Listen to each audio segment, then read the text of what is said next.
mga kalayas oh.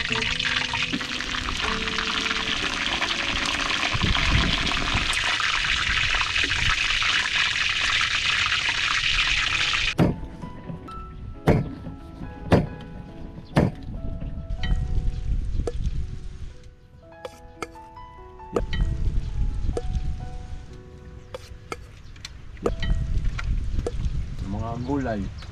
Tapos may nakalagay na inihaw na karne. Pero pero dapat ay mga fresh na fresh ang gagamitin. Pag mga kanila, masarap. Kung naligang kong luya ay disisig na ito. Ayos na rin. Kahit wala.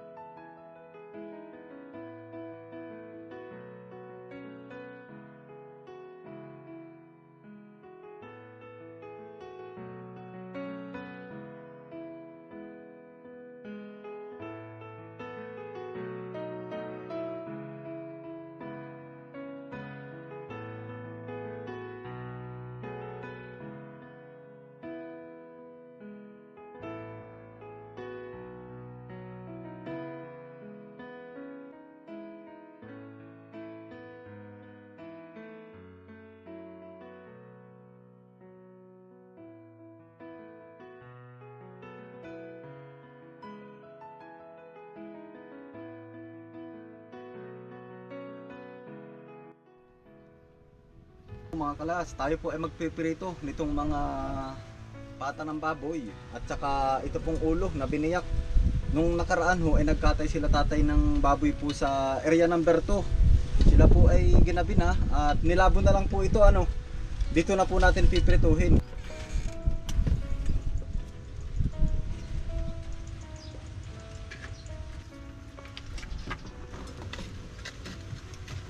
Ito na lang po piprituhin para hindi po masyadong makonsumo sa gasol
naman yung mga kalayas oh.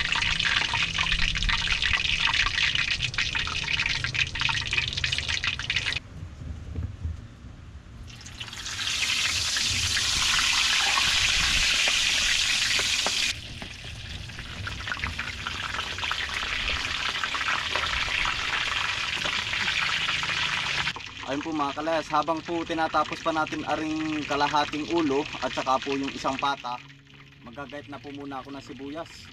Ang gagawin ko po ay isang simpleng dinakdakan, ano po, kung ano lang po yung available natin dito, at hindi ko na rin po ito iihawin. Yan, maggayat lang po muna tayo ng sibuyas. Kasi ang dinakdakan po, yan ay kung tutuusin, meron po yung atay na inihaw.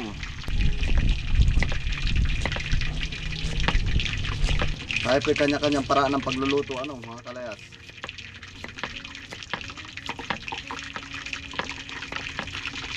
Sibuyas na puti, medyo naman tayo meron din na yan. Oh.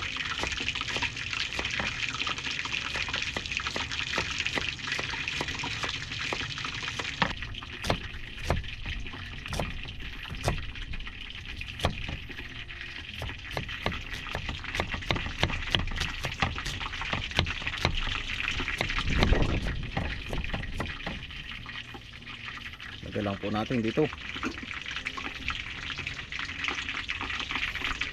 At ready na rin po tayo ng kalamansi. Mga 6 na piraso.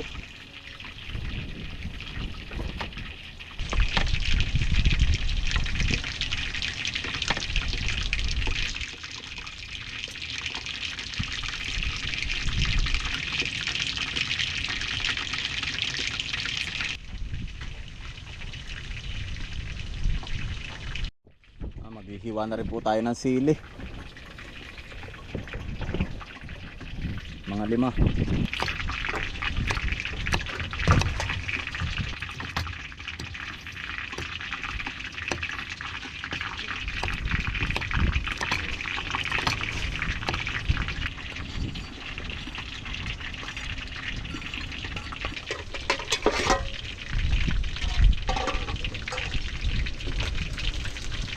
Okay na po ari mga kalayas.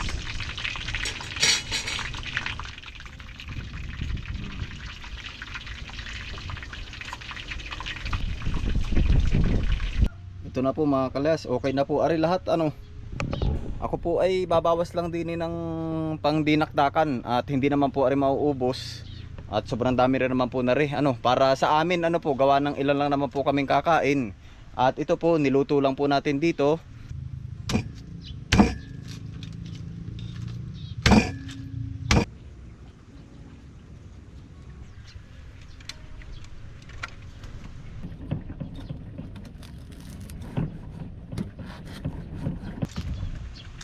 Ganda oh.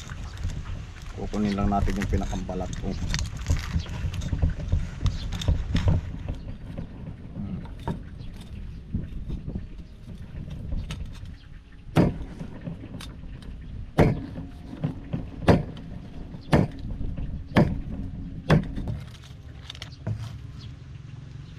Yan ari oh, ang talagang kasarapan oh, kahinga.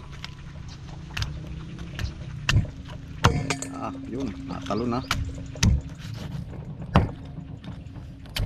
Ito na po yung ating kalamansi, sibuyas, tsaka sili. Ilagay lang po natin dito.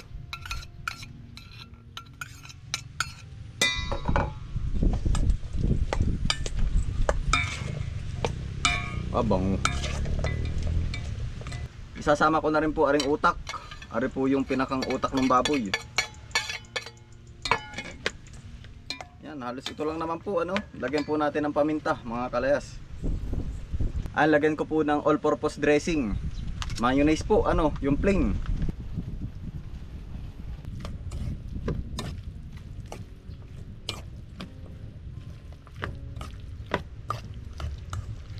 Okay na po are. Lagyan na lang po natin ng pinch of salt. Saka kaunting asukal po ano. Pambalansi lang po ng alat.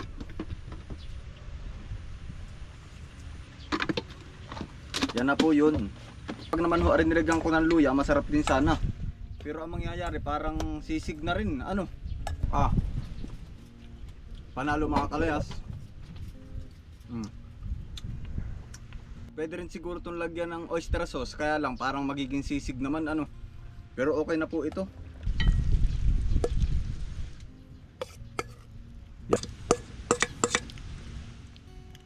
Magtitimpla lang po muna ako ng calamansi juice mga kalayas.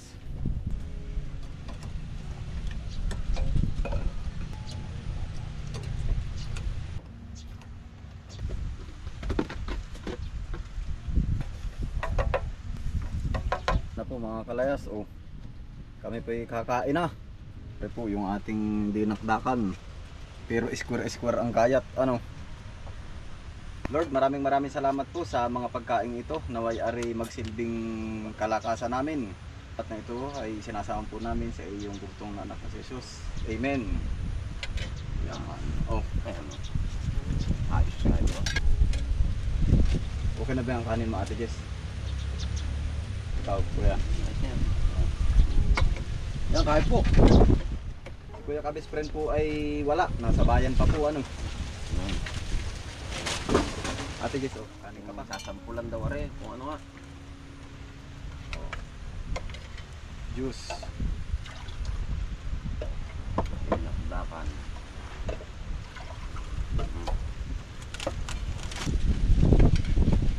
Ayos na.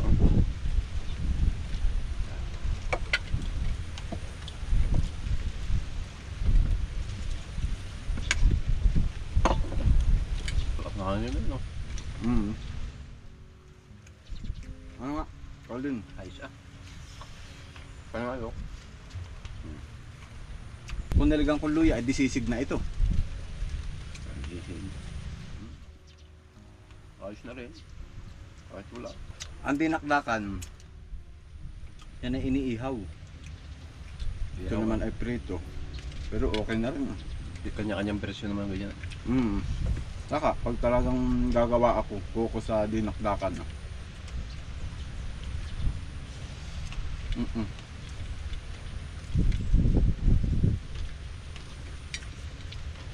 Harap.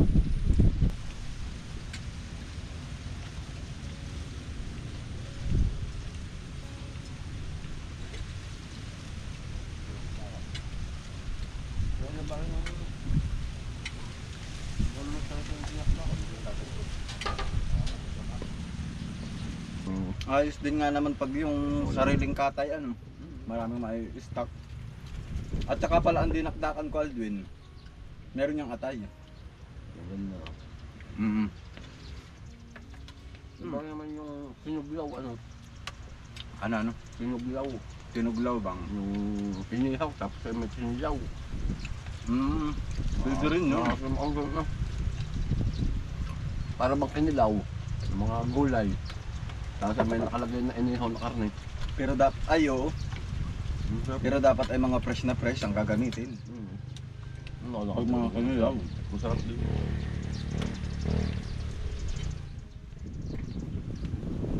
Kanin pa. Ate Jess,